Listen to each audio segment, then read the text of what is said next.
kembali belajar tentang administrasi perpajakan kelas 12. Nah, pada pertemuan kali ini, teacher akan menjelaskan bagaimana prosedur pengisian surat setoran pajak atau SSP untuk pajak penghasilan PPh orang pribadi. Oke, kita lanjut saja. Nah, sebelum kita mempelajari tentang prosedur pengisian SSP, ada baiknya kita harus tahu dulu pengertian SSP itu apa. Nah, SSP atau surat setoran pajak adalah bukti pembayaran pajak atau setoran pajak yang telah dilakukan menggunakan formulir atau dengan cara lain ke kas negara melalui tempat pembayaran ditunjuk oleh Menteri Keuangan. Nah, pajak ini bisa langsung dibayarkan ke KPP atau kantor pajak pertama, bisa juga melalui bank, bisa juga melalui kantor pos. Nah, kita masuk ke inti pembahasan kita. Yang pertama yaitu prosedur pengisian SSP. Nah, sebelum mengisi prosedur pengisian SSP ini, anak-anak teacher semuanya harus menyiapkan formulir SSP atau formulir setoran pajak. Nah, yang pertama langkahnya kita mengisi NPWP, nama wajib pajak dan alamat wajib pajak. Nah, untuk NPWP diisi dengan nomor pokok wajib pajak yang dimiliki oleh wajib pajak itu sendiri. Nah, sementara untuk nama wajib pajak diisi dengan nama wajib pajak yang ditagih pajaknya. Kemudian untuk alamat wajib pajak sesuai dengan alamat yang tercantum pada surat keterangan terdaftar atau SKT. Nah, surat keterangan terdaftar ini bisa berbentuk KTP. Jadi isi alamat wajib pajak sesuai dengan alamat yang ada di KTP-nya. Nah, untuk wajib pajak yang belum memiliki NPWP ini diisi dengan ketentuan sebagai berikut. Nah, NPWP diisi dengan nomor wajib pajak orang pribadi dengan angka 04.000.000.0 garis miring atau strip X 3 kali strip 000.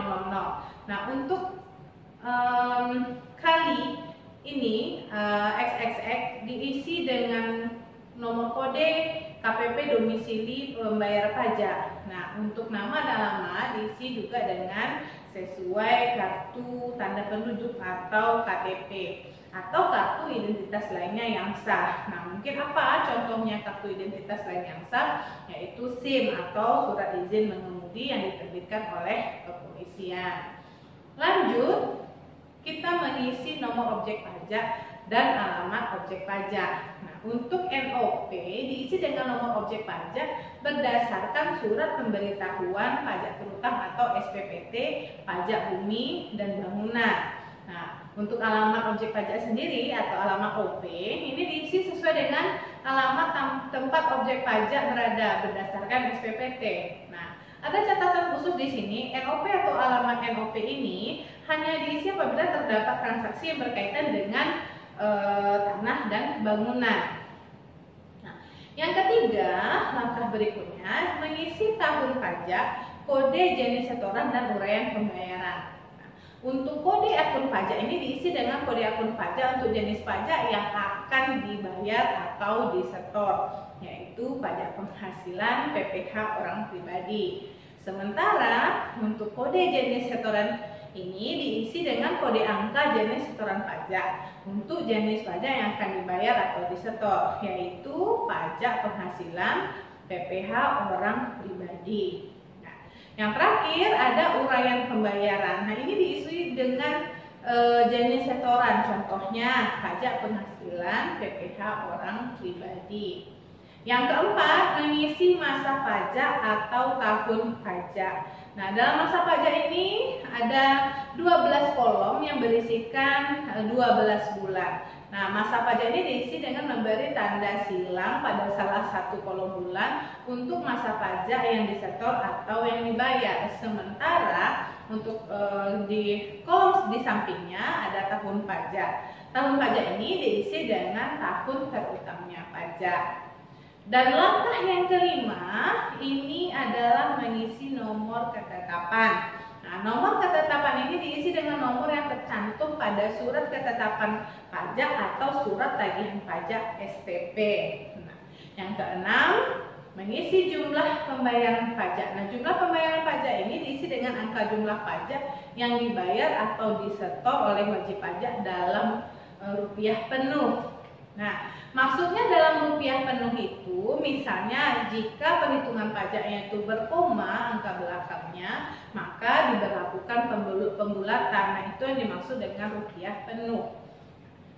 Yang ketujuh adalah mengisi form tanda tangan dan tanda penyetoran pajak. Untuk tanggal diisi dengan tanggal penerimaan pembayaran atau setoran oleh kantor penerimaan pembayaran. Nah, sementara untuk tanda tangan dan nama jelas ini diisi dengan tanda tangan dan nama jelas serta cap penerima pembayaran.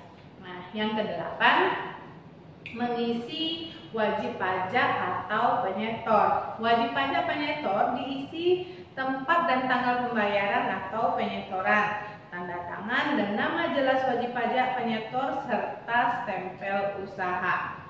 Nah, yang terakhir dalam pengisian SSP ini adalah mengisi form ruang validasi kantor penerimaan pembayaran. Nah, kolom ini diisi dengan nomor transaksi pembayaran pajak atau NTTP atau nomor transaksi bank atau NTB. Kalau kita bayarnya di kantor pos, berarti ini diisi dengan nomor transaksi pos atau NTP. Nah, lalu siapa yang mengisi ini? Yang mengisi bukan wajib pajak, tetapi yang mengisinya adalah kantor atau staf petugas penerima setoran pajak. Nah, ini adalah penjelasan singkat tentang pengisian SSP. Nah, sampai ketemu pada video berikutnya pada mata pelajaran administrasi perpajakan.